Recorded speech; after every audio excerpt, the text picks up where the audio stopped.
बिस्मिल्लाहिर्रहमानिर्रहीम, अस्सलाम वालेकुम। इस वक्त सूरत हाल बड़ी अजीबोगरीब पैदा हुई है कि पाकिस्तान ने इस वक्त भारत की सबमरीन आ रही थी पाकिस्तान की हदूद में, हमने उसको डिटेक्ट किया, बर वक्त उसको पकड़ा और फिर उसके बाद हमने उसको चलता किया। देखिए, ये तीसरी दफ़ा ऐसा हुआ है कि भारत ने पाकिस्तान की हदूद की खिलाफ वर्जी की है। वो पाकिस्तान के एरियाज में आए हैं और चले गए हैं।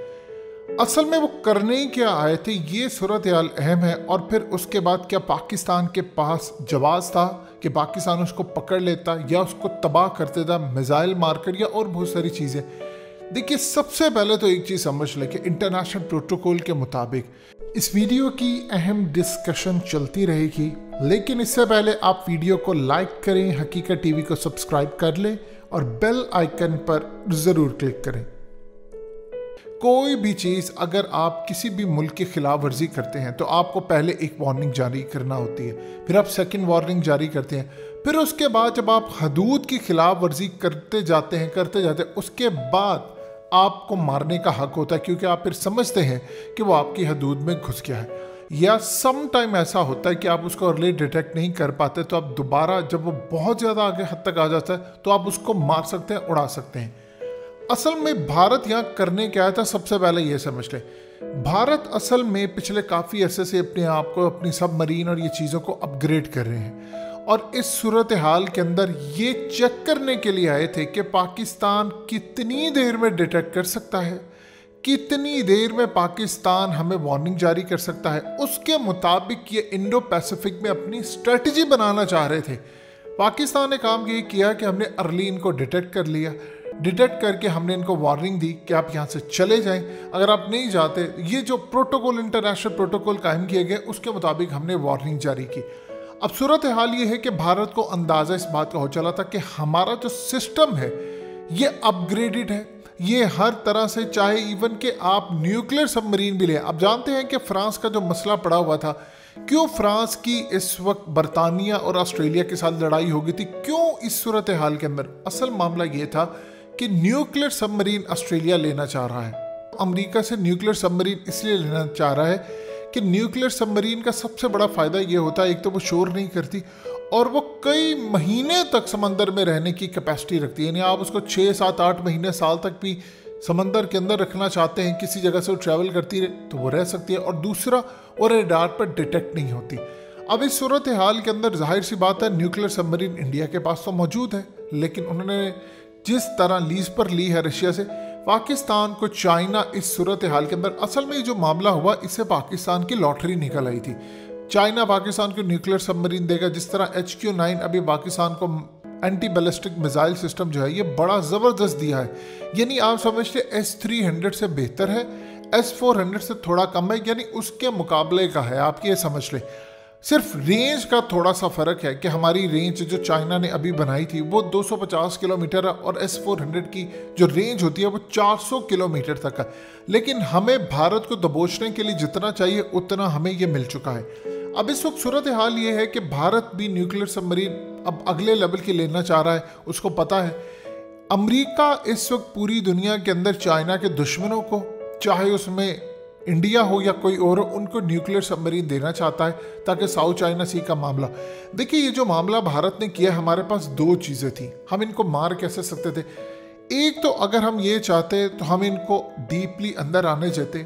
आप जितना डीपली अंदर आने देते हैं तो फिर उसके बाद आप इनको घेर लेते हैं ताकि ये सरेंडर कर दें, या बहुत ज़्यादा डीपली अंदर आए और उसके बाद आप इनको वार्निंग जारी करें और ये उसके बाद भी ना सुधरे तो फिर आप इनको मार सकते हैं। ये इंटरनेशनल प्रोटोकॉल के मुताबिक है। अगर हमारे पास ये स्ट्रेटजी हो कि हम अंदर लेकर आए, लेकिन प्रॉब्लम ये होती है कि आप भारत पर एतबार नहीं कर सकते किसी भी वजह से। अब इनको डीपली अंदर लेकर आए, हमने असल में पैगाम ये दिया है कि आप कल को अगर ये डीपली अंदर आती है तो एक चीज़ आप ध्यान में रखिएगा, हो सकता है कि पाकिस्तान उसके बाद इनको पूरी दुनिया के अंदर बता दे कि ये अंदर आए, हमने ये कर लिया।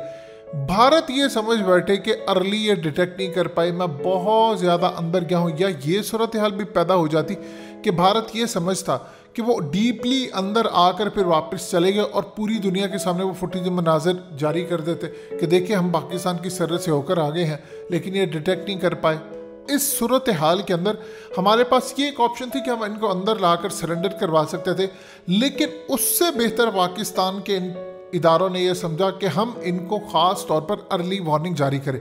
देखिए, एक दफ़ा हम पहले वार्निंग जारी कर चुके हैं, दूसरी दफ़ा कर चुके हैं, तीसरी दफ़ा जब समंदरों में लड़ाई हो रही है, साउथ चाइना सी के अंदर पूरे का पूरा मामला गर्म है, इंडो पैसिफिक के अंदर गर्म है, तो बेहतर यह है कि या तो आप इनको कड़ी वार्निंग जारी कर दें इंटरनेशनल सतह पर कि अगर आपने काम किया तो अगली दफ़ा वार्निंग नहीं होगी, हम उड़ा देंगे आपकी जो भी सबमरीन है। क्योंकि एक दफ़ा होता है, दूसरी दफ़ा होता है, आपके इंटरनेशनल प्रोटोकॉल्स अलग हैं, लेकिन इंटरनेशनल प्रोटोकॉल में ऐसा नहीं है कि आप हर मरतबा सबमरीन। अब भारत के अंदर क्या मजाक उड़ाया जा रहा है, वही कह रहे हैं कि देख लो हम आपकी सरहद में चले गए हैं, हमने आपको टाटा किया है और वापस चले गए। वो अलग बात है कि पाकिस्तान ने उनको डिटेक्ट कर लिया।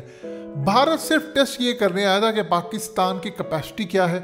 उसने कल को अपने न्यूक्लियर सबमरीन और हमले के लिए आना ही आना है, जो मर्जी आप कर लें। हो ही नहीं सकता कि भारत जो काम करने के लिए वो पूरी जंगी तैयारियां करके बैठा हुआ है। देखिए, कश्मीर का मामला उसके हाथ से निकला, उसको पता है कि तालिबान की वजह से इस वहाँ पर इनकाउंटर्स हो रहे हैं, वहाँ पर लड़ाई जारी है। लद्दाख का मामला आप सबके सामने है, अरुणाचल और उत्तराखंड। आपको क्या लगता है कि वो खाली चाइना से मार खाने के लिए आगे होगा? उन्होंने पूरी तरह सूरत हाल को चेंज कर रहे हैं, जिस तरह हकीकत टीवी पर आपको पूरी वीडियो तफसीली बनाकर दी कि किस तरह दुबई ने इंफ्रास्ट्रक्चर कायम करने का फैसला किया कश्मीर में। वो इसराइली मॉडल है। उसके बाद मिलिट्री बेसिस वहाँ पर कायम होंगी, उसके बाद एम्बेसीज वहाँ पर शिफ्ट की जाएंगी, कॉन्सुलेट शिफ्ट किए जाएंगे, और उसके बाद वहाँ पर पार्क्स होगा। बिल्कुल दुबई का इंफ्रास्ट्रक्चर, दुबई की बिल्डिंग्स, तमाम चीज़ें वहाँ पर खड़ी करने का फैसला है, ताकि अरब वर्ल्ड को एक चीज़ तो ज़हन में रखिएगा, उन्होंने फैसला कर लिया है कि मकबूजा कश्मीर भारत का हिस्सा है। अब यूएई ने तो जो फैसला किया, क्या उससे पहले सऊदी अरब ने अपने जो नोट था उसके ऊपर कश्मीर को पाकिस्तान से अलग नहीं किया, गिलगित बल्तिस्तान को। तो ये तमाम चीज़ें हमें समझनी है कि अरब आपके साथ नहीं खड़े। उन्होंने क्यों कश्मीर पर एक वर्ड नहीं बोला? देखिए, वो भारत के साथ है, आप ज़हन में रखिएगा। वहाँ की मार्केट बड़ी है, इसराइल उनके साथ खड़ा है। इस सूरत हाल में वो पाकिस्तान की जो समुद्री हदूद है उसमें आकर क्या कर रहे हैं? वो वाटर टेस्ट करने के लिए आए थे कि पाकिस्तान कितनी अर्ली डिटेक्ट कर सकता है। पाकिस्तान ने अल्हम्दुलिल्लाह बर वक्त बता दिया है कि हम सोए नहीं है, हम जाग रहे हैं। देखिए, जो नेवी का मामला होता है उसमें भारत एक प्रोपेगेंडा करता रहा कि जी पाकिस्तान की एयरफोर्स तो कमाल है, पाकिस्तान की फ़ौज भी कमाल है, और इस सूरत हाल में बावजूद इसके कि वो जलते हैं हमसे बहुत ज़्यादा, वो हमेशा एक प्रोपेगेंडा करते रहे जी इनकी नेवी इस काबिल नहीं। अल्लाह का शुक्र है हमारी नेवी तकड़ी है। 3 दफ़ा आप आए हैं, हमने तीनों दफ़ा डिटेक्ट किया। अगर किसी एक दफ़ा भी रह जाता तो भारत खुद रिलीज़ कर देता वीडियोस, कहता कि हम पाकिस्तान की सरहद में गए हैं, हम स्कैन करके आ गए हैं, हमने वहाँ पर सारे का सारा एरिया डिटेक्ट कर लिया और पाकिस्तान की इतनी कैपेसिटी नहीं है। सो इस सूरत हाल के अंदर पाकिस्तान ने वार्निंग, हमें अब ये वार्निंग भी जारी करनी चाहिए कि अगली दफ़ा हम आपको वार्निंग नहीं देंगे, अगली दफ़ा ज़रूरत पड़ी तो हम आपको तबाह कर देंगे, खाली हाथ नहीं जाने देंगे। क्योंकि भारत का कुछ पता नहीं है वो अगली मरतबा दोबारा आए, और इस सूरत हाल के अंदर हमें अलर्ट रहना चाहिए, क्योंकि भारत किसी वक्त कुछ भी काम कर सकता है। और 27 फरवरी से पहले भी उसने किया था, लेकिन इस दफ़ा मामला 27 फरवरी तक रुकने नहीं वाला। ये आप अपने दिल और दिमाग में अच्छी तरह बिठा लें कि ये मामला 27 फरवरी को जो हुआ था कि एक बिल्कुल हमला हुआ, उसके बाद सब चीज़ें खामोश हो गई, ये नहीं होने वाला। हकीकत टीवी को सब्सक्राइब करना मत भूलें, वीडियो को लाइक करें, शेयर करें और कमेंट सेक्शन में अपनी राय का इजहार ज़रूर करें।